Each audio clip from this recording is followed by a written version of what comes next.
et bienvenue dans une nouvelle vidéo. Alors aujourd'hui je vous retrouve pour une vidéo, j'ai quand même intitulé Vie de maman, mais ça serait plutôt vie de famille parce qu'on va parler du budget. Vous êtes super nombreux à me demander comment on gère notre budget suite à l'achat de notre maison et des dépenses qu'on a à côté, sachant qu'il n'y a que mon homme qui travaille. Alors j'ai longtemps réfléchi à cette vidéo parce que je n'avais pas envie de vous donner des chiffres en euros, parce que c'est des genres d'informations que je veux garder secrètes. Les seules choses que vous connaissez, c'est un peu le montant de nos courses, et encore ça varie parce que vous ne savez pas tout. Et du coup, l'une d'entre vous m'a dit mais pourquoi tu parles pas en pourcentage? Et c'est totalement vrai. Je me suis dit mais oui, pourquoi pas. Donc du coup, je vais vous parler de tout ça en pourcentage, un petit peu comment on gère, et surtout vous donner les petites astuces que nous on utilise pour gérer notre budget au quotidien et ne pas avoir de mauvaises surprises, surtout à la fin du mois. Donc on y va, c'est parti. Alors je me suis fait un petit cahier avec des notes, hein, bien sûr, parce que là j'ai pas tout en tête, surtout que j'ai calculé les pourcentages et tout, donc du coup j'ai pas tout gardé dans ma tête. Donc du coup je vais vous donner un petit peu. Donc on va dire que le montant total que l'on a par mois, c'est la paye de Janec et ce que nous touchons de la part de la CAF pour Juliette. Vous savez qu'il y a une allocation de l'accueil du jeune enfant qu'on a jusqu'aux 3 ans de l'enfant.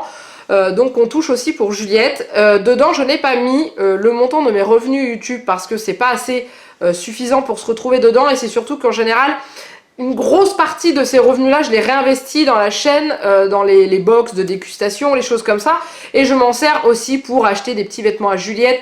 Parce qu'il n'y a pas à dire, mais cette chaîne existe et fonctionne et marche pour tout, pour notre famille, pour tout ce qu'on est. Donc pas que pour moi, il y a pour Juliette et pour Janec. Donc du coup, voilà, je me sers de cet argent pour acheter des petits vêtements à Juliette, pour faire revivre la chaîne sur des dégustations, et pour me faire un peu plaisir aussi à moi. Donc par exemple m'acheter un billet de concert, ou m'acheter je sais plus, ou alors quand on va à Disney je me fais un petit cadeau, ou je fais des cadeaux, ou je paye la journée, enfin bref, voilà, vous comprenez ce que je veux dire. Donc du coup ça je les ai pas mis dans le pourcentage. Donc voilà, 100% c'est le montant de la paye de Janec et ce que l'on touche de la part de la CAF, donc l'allocation pour Juliette. Et donc allons-y. Donc en gros 75% du montant de ce qui est là part dans les dépenses obligatoires. Donc 75% ça paraît énorme, mais en effet il y a beaucoup de dépenses. Déjà on a un budget course par mois qui prend à peu près 20% de ce que l'on touche en globalité sur le mois. Donc vous savez très bien à peu près ce qu'on dépense par semaine, mais quand je mets courses, il y a les courses, plus principalement courses alimentaires. Après, dedans, vous avez les couches, vous avez les produits de soins pour Juliette, principalement, comme le savon, le liniment, quoique le liniment, je le fais moi-même. Mais voilà, les choses comme ça c'est hors du budget course. Le budget course, c'est 20% du montant de ce que l'on gagne, donc pour pouvoir manger donc aux courses. Vous le voyez très bien dans les retours de courses. On se fait quand même plaisir, on ne se prive pas, on n'achète pas que des pâtes ou des patates ou des trucs comme ça, on arrive quand même à se faire plaisir. D'ailleurs, comme beaucoup nous disent, on mange que de la merde, mais c'est pas grave. Donc du coup voilà.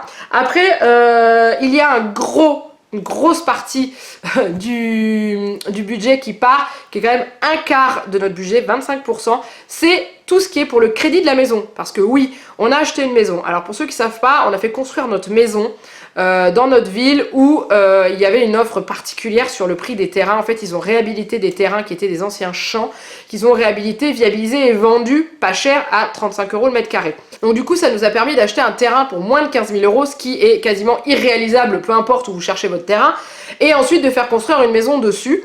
Et donc du coup on a pris un crédit. Alors on a eu le droit à un petit peu de prêt à taux zéro, mais après il y a un crédit à payer derrière. Donc du coup ça prend 25% de notre budget. Je parle juste du montant du crédit et non pas des assurances qui suivent derrière, ça c'est encore après. Donc il y a tout ça. Après on se fait un budget pour l'essence des voitures, parce que bien sûr je bouge pas beaucoup, ma voiture me sert pas énormément, mais je fais en moyenne un plein par mois. Un plein par mois c'est pas beaucoup, sauf quand je pars sur des événements plus loin où là je fais un plein et demi, donc on va dire 2 hein, parce que je peux pas couper mon plein en deux. Mais donc du coup c'est pareil, on se met un budget d'essence. Donc le budget essence fait à peu près un petit peu plus de 10%, c'est à dire qu'il faut pour ma voiture, et Janec se fait environ 3 pleins d'essence par mois, puisque lui il va travailler tous les jours, 5 jours par semaine hors jour férié. Et le week-end quand on bouge en général on prend sa voiture parce que c'est un diesel et ça roule, ça consomme un peu moins, sachant que là le prix du diesel accessoirement coûte un bras. Aujourd'hui j'ai fait mon plein, on était à 1,47 €, le samplon 95 E10, et le gasoil était à 1,42 €. Donc un jour ils vont finir par se percuter tous les deux tellement qu'ils se rapprochent, mais le diesel consomme quand même carrément moins par rapport à ma voiture, donc c'est pour ça.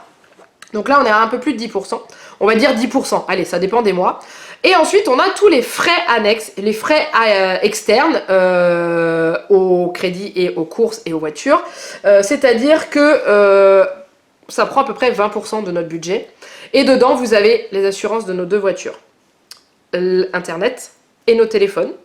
Il y a aussi également l'eau, l'électricité, parce que oui, quand on achète une maison, c'est pas compris dans le crédit, hein, contrairement aux appartements où c'est charges comprises, vous avez tout qui est compris dedans. Là non, faut payer à côté, donc l'eau, l'électricité.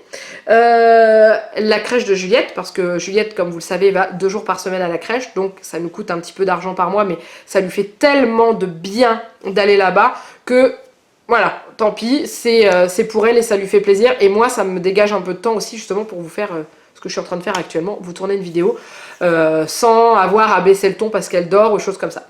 Bref, donc il y a la crèche. Il y a également après des petites choses qu'on se permet tous les mois, comme moi j'ai ma collection Hachette Fimo, mes créations en pâte Fimo, je suis abonnée et du coup c'est 4 numéros par mois donc il faut les payer. On a un abonnement à Netflix, bref, etc. etc. Donc ça c'est petits budgets, les petites dépenses, enfin les petites dépenses, les prélèvements qu'on a tous les mois, c'est 20% de notre budget, à peu près, hein, j'arrondis à peu près, hein, je ne vais pas vous donner à la virgule près. Et donc du coup, quand on fait le calcul de tout ce que je vous ai donné, ça fait 75% du budget de ce que l'on a à dépenser au début de chaque mois. Donc vous voyez, ça part, il ne nous reste plus que 25% pour les loisirs. Donc quand je dis loisirs extra, c'est-à-dire les sorties quand on va à Disney. Donc Disney, pour ceux qui ne savent pas, on a des passes annuelles, donc du coup on ne paye pas notre entrée. Mais quand on va à Disney, il faut manger. On passe dans les magasins, automatiquement Juliette va voir un petit truc, je me vois pas lui dire bah non, voilà, c'est un plaisir, quand on va à Disney on se fait plaisir, on se prend un petit goûter. Il y a l'essence, il y a le péage, donc vous voyez, ça c'est par exemple, ça quand on fait ça un mois, on fait attention sur les autres choses. Vous savez que tous les vendredis on se fait un McDo, c'est compris dans les extras. Alors, ce que je vous ai pas dit au début, que j'ai pas mis dans le budget, c'est que Janek a des tickets restaurants qu'on a tous les mois, il a un carnet de 20 tickets restaurants qu'on utilise pour faire les courses, donc à raison de 2 tickets restaurants par course, parce que Intermarché n'en prend pas plus, mais ça nous sert pour les restaurants, sauf que à Disney, par exemple, les tickets restaurants ne sont pas acceptés dans le parc. Ouais, c'est dégueulasse, je suis d'accord avec vous. Bref, donc du coup, par exemple, quand on va à Disney, bah, les tickets restaurants, on s'en sert pas. Si, quand on mange le soir à l'extérieur. Ensuite, il y a, donc je vous dis, le McDo, il y a nos sorties quand on va à Saint-Quentin, chaque fois qu'on dit toujours on va à Saint-Cu, bah, les achats de vêtements, les achats de jeux, les loisirs créatifs pour moi, par exemple. En général, les loisirs créatifs, je fais passer ça sur la chaîne. Je prends ça là-dessus puisque je vous fais pas de tuto avec, mais je vous le montre, donc du coup je prends sur ce que je gagne sur la chaîne. Mais bah, par exemple les DVD, les séries, voilà, tout ce qu'on achète à part, les sorties qu'on fait, les restos qu'on fait, bref voilà. Les 25% restants c'est pour ça. On essaye toujours qu'il nous reste un petit peu par mois, mais bah, c'est un peu délicat quand on a des frais de voiture par exemple, bah, là il y a le contrôle technique de Janek qui arrive. Bon bah voilà, ça coûte des sous. Et quand on fait un contrôle technique, en général avant on fait une visite au garage pour être sûr de ne pas se taper une contre-visite par exemple. Hein. Donc du coup voilà, donc là vous avez à peu près le budget, enfin le pourcentage des dépenses qu'on a au niveau de notre budget par mois. Et pour gérer ce budget, il y a une chose que l'on fait tous les mois, et enfin pas tous les mois mais plusieurs fois dans le mois, voire peut-être même plusieurs fois par semaine, on fait nos comptes. Alors avant on le faisait pas parce que on avait large. On le savait qu'on avait large, on savait que c'était bon, on savait que ça passait. Sauf que depuis qu'on a la maison et qu'on a des dépenses à côté, on a eu énormément de dépenses à côté, le but c'est pas d'aller piocher sur les sous qu'on a de côté pour boucher le trou parce que bah, on a un peu trop dépensé ce mois-ci. Non, le but c'est de terminer le mois en positif. Et c'est le cas tout le temps parce qu'on fait nos comptes, sauf si vraiment on a une grosse merdouille, genre une panne ou une merde, un truc qui lâche et tout. Là on va prendre de côté pour pas finir à découvert. Parce que le découvert, moi c'est le truc qui me rend dingue. Bref, et donc du coup on fait nos comptes sur Excel. Alors me demandez pas comment, c'est ma maman qui m'a montré comment faire le tableau, je ne serais incapable de le refaire. Mais en gros si vous y connaissez un petit peu en informatique, vous pouvez faire ça sur Excel. Si vous n'avez pas envie de vous emmerder à faire ça sur un ordinateur, vous prenez un cahier, un crayon, une gomme, une calculatrice et vous faites ça vous-même à la main. Et en fait ce qu'on fait, c'est que nos comptes on les fait... comment je vais vous expliquer? Je vais essayer de vous expliquer ça brièvement. On fait un tableau avec d'un côté le prévisionnel et de l'autre côté les dépenses réelles. C'est-à-dire que tous les mois, on a les dépenses classiques qui viennent, qu'on met dans notre tableau et qui restent tous les mois, de mois en mois. Ensuite, en dessous, on ajoute tout ce qu'on dépense, les cartes bleues, la plupart du temps, c'est les cartes bleues parce qu'on fait rarement des chèques et tout. Et le montant de la paye, les autres dépenses, les autres arrivées qui arrivent dans le mois, la CAF par exemple. Et en fait, en bas, on a un prévisionnel, c'est-à-dire que du montant de la totalité qu'on a par mois, du salaire de Janec et du reste, on déduit toutes les dépenses qui vont obligatoirement partir, le crédit et tout ça. On se met un prévisionnel course, on se met un prévisionnel essence voiture, et comme ça on sait combien il nous reste à peu près, parce que les courses ça peut varier un petit peu et l'essence aussi, on sait combien il nous reste à peu près à la fin du mois, une fois qu'on a déjà tout payé. Donc ça nous permet de voir, de commencer le mois et se dire, bon, voilà, prévisionnel il est à temps, bon, ce mois-ci il va falloir faire attention, parce que le mois dernier on a beaucoup dépensé et on a terminé un peu juste. Et puis il y a des mois où on se dit, oh ça va, on a de la marge, bon. Sauf qu'arrivé à la fin du mois, il n'y a plus de marge. Mais voilà, le plus important, c'est de faire ses comptes. Pourquoi? Parce que ça vous permet de voir un peu dans l'avenir. Vous êtes des voyants, vous savez tout. Ça vous permet de voir un petit peu dans quoi vous partez le mois qui arrive et de vous dire que c'est un peu juste. Si j'arrive à faire des économies un peu sur les courses, ça me fera gagner un peu de sous. Là, ce mois-ci, nous par exemple, là, le mois de mai, on voulait aller à Disney. C'est pas possible. Avec les frais qu'il y a de la voiture, on n'ira pas à Disney. On se rattrapera en juin, c'est pas grave. Mais voilà, en gros, c'est comme ça. Et l'idéal, c'est de faire ça. Comme ça, vous avez votre prévisionnel, vous savez combien il vous reste. Et puis après, sur l'autre colonne, vous mettez au fur et à mesure que ça se débite de votre compte.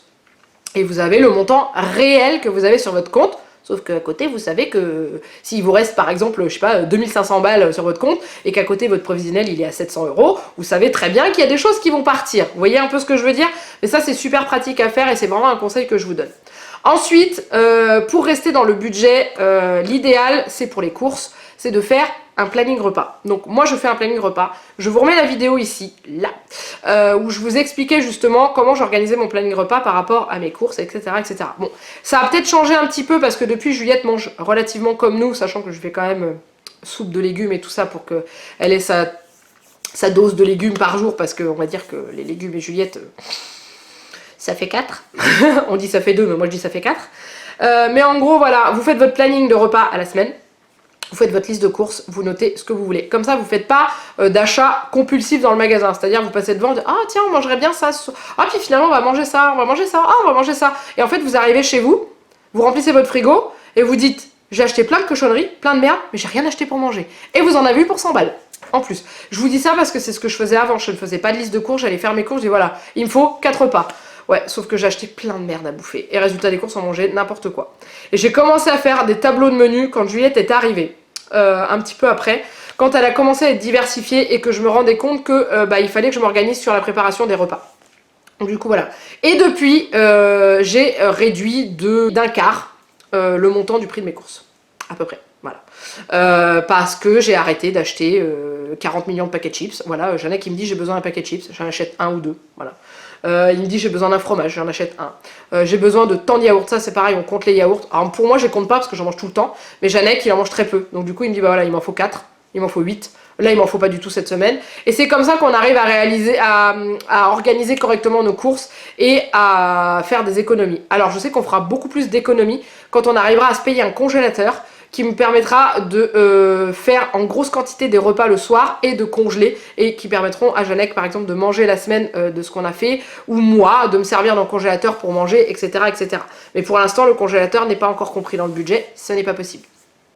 Et ouais, on a trop dépensé à cause de cette maison et les 4000 € de terre qu'on a fait enlever. Voilà, c'est un des rares chiffres en euros que je vous donne. Bref, et ensuite quand vous faites vos courses, donc déjà dans votre magasin vous avez la carte de fidélité. Alors je vais pas vous dire que c'est hyper rentable, non c'est pas vrai. Moi j'ai la carte de fidélité Intermarché qui est pas super méga rentable je trouve. Mais ils ont une application où vous pouvez sélectionner des articles qui vous feront des avantages cartes quand vous les achèterez. J'ai découvert ça il n'y a pas longtemps, donc du coup je vais m'en servir. Ensuite vous avez les applications de marque, pas de marque mais d'économie, de réduction, de remboursement. Moi je suis sur Shopmium. Cette application, vous avez des produits qui vous sont proposés en promotion, vous les achetez, vous les payez plein pot, vous les scannez avec votre ticket de caisse et ensuite l'application vous rembourse le pourcentage. Si vous avez des gens qui ont utilisé votre code parrainage pour s'inscrire sur le site, et eh bien vous récupérez 3 € dans votre cagnotte Shopmium et ça vous permet d'avoir des produits gratuits du coup, puisque quand ils vous remboursent le pourcentage de réduction, ils prennent le reste dans votre cagnotte pour vous rembourser en totalité l'article. C'est ce que moi je fais, je vous le cache pas, je vous le dis, à chaque fois que vous inscrivez, vous utilisez mon code parrainage. Et ensuite, moi j'ai 3 € qui reviennent dans la cagnotte, c'est pas 3 € sur mon compte bancaire, hein. Je ne touche pas de l'argent sur votre dos comme ça, c'est 3 € qui viennent dans ma cagnotte et quand j'achète un article, c'est pour ça que je vous le dis, je me le fais rembourser par ShopMium parce que c'est le cas. Voilà. Ensuite, vous avez d'autres applications qui sont Feedmark que j'ai utilisées et que j'ai un peu laissé tomber, qu'il faut que je me remette dessus parce qu'il y a quand même intéressant. Ça marche un peu différemment que ShopMium, c'est-à-dire que vous achetez votre produit, vous le payez plein pot et vous le scannez et ensuite vous connectez, en fait ça vous collecte des points et quand vous arrivez à un certain nombre de points, vous avez le droit à un article gratuit. Voilà, donc du coup par exemple Buitoni faisait, je sais pas s'ils le font encore, faut que j'aille vérifier, j'ai acheté 4 pizzas Fresh Up, à la 5e j'en avais une gratuite. Donc vous la payez, vous scannez votre truc et tout, et ça se met dans une cagnotte que vous avez, et quand votre cagnotte commence à être un peu élevée, vous pouvez la verser sur votre compte. Voilà, tout simplement. Et donc voilà, donc ça c'est vraiment les conseils, et puis c'est tout. Donc le principal, faites vos comptes. Je sais que c'est chiant, je sais que c'est saoulant. Maintenant il y a des banques, il me semble qu'il y a des banques qui ont des applications comme ça qui vous permettent de faire vos comptes, d'avoir votre prévisionnel beaucoup plus facilement, parce qu'ils savent déjà ce qui part réellement de votre compte, donc du coup c'est plus facile à gérer. Nous on fait ça sur Excel parce que j'ai ma maman qui a fait de la compta et qui m'a expliqué comment faire, et qui du coup on a Janek fait ses comptes d'un côté, moi je fais mes comptes de l'autre, parce qu'on a chacun notre compte bancaire, et comme ça nous permet de nous dire bah voilà, il nous reste tant, il faut faire attention ce mois-ci, ou ah bah ça va, ce mois-ci on a un peu de marge, on peut se faire plaisir sur ça, ou alors on peut mettre des sous de côté, voilà. Et puis c'est tout, donc voilà, pareil, si jamais vous avez un peu d'avance sur la fin du mois, que vous voyez qu'il vous reste des sous, mettez de côté. Mettez de côté, ça fait des petits sur les livrets. Une chose à savoir aussi qui est intéressante, quand vous avez des revenus qui ne dépassent pas un certain montant, vous avez le droit au livret d'épargne populaire. Le livret d'épargne populaire, c'est un livret qui est un peu plus élevé que le livret A. Le livret A, il est à 0,75%. Si il n'a pas encore descendu, le livret d'épargne populaire, il est à 1,25 €. Donc c'est-à-dire que à la fin de l'année, vous allez cumuler 1,25 € sur la totalité qui est passée sur ce compte et vous allez toucher des intérêts. C'est mieux que rien, des fois, suivant ce que vous avez dessus, vous avez une petite centaine d'euros qui tombent, c'est mieux que rien, ça se prend toujours. Donc voilà, j'espère que j'ai été assez claire, j'espère que j'ai été... voilà, que j'ai répondu au maximum de questions que vous posiez, mais voilà comment on gère notre budget à la maison, les dépenses qu'on a, depuis qu'on a la maison, on a moins d'avance sur les fins de mois que d'habitude, ça c'est clair et net, c'est indéniable, c'est comme ça. Acheter une maison, c'est des frais, mais après ce que vous dites, c'est que l'argent que vous donnez, c'est pour rembourser votre maison à vous. C'est de l'argent qui au moins vous savez où il va, enfin vous savez où il va aussi quand vous louez votre appartement, mais là vous savez que c'est pour payer votre maison, et vous savez qu'à la fin, 20 ans plus tard, ouais 20 ans c'est long, nous c'est 22 ans, les murs que vous avez autour de vous vont vous appartenir entièrement. Et après vous aurez plus de loyer à payer. Quand vous serez à la retraite, vous aurez plus de loyer à payer. C'est ça qu'il faut se dire, vous aurez juste les charges, eau, électricité, etc., etc.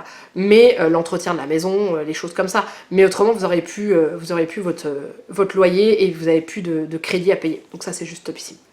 Voilà, donc j'espère que cette vidéo vous a plu. N'hésitez pas en dessous de la vidéo à commenter et à me poser des questions si vous en avez, parce que j'ai peut-être pas tout dit. Pour moi, le plus gros est passé. Mais voilà, n'hésitez pas à me dire...